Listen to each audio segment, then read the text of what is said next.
A prolonged heat wave held its grip on the U.S. South, where a high-pressure weather system known as a heat dome has lingered for the last few weeks and was forecast to bring more oppressive humidity and dangerously high temperatures well above 100 degrees.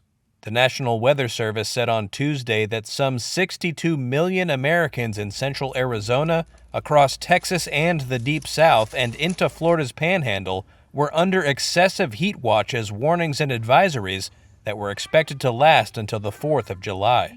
Climate analyst Susan Joy Hassel told Reuters that the growing frequency and intensity of severe weather across the U.S.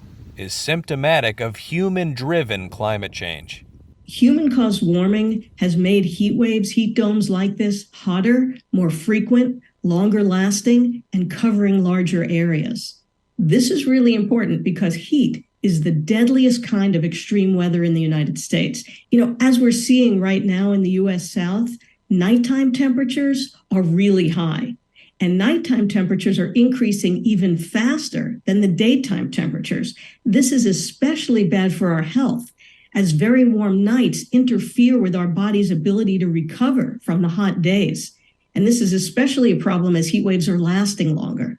In Texas, power use hit a preliminary all-time high on Tuesday, according to data from the state's power grid operator, as homes and businesses cranked up air conditioners to escape the heat wave. The Texas grid appears to be very vulnerable to a heat event like this because it doesn't have the capacity to bring in power from other places. And this heat dome is really expanding. And in Texas, we've seen, catastrophe happen there when the grid has gone down. And if it goes down during a heat event like this, people are going to die.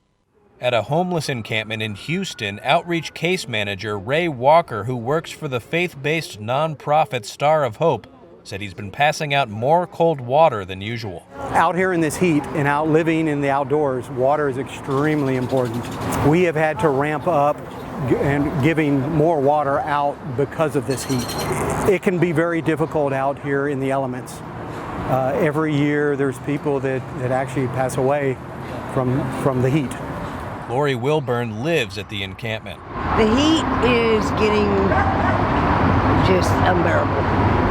And most everybody's sleeping outside their tent now. Meanwhile, a different kind of advisory was in effect in several upper Midwestern cities, where a cloud of hazy smoke from wildfires in Canada triggered air quality alerts.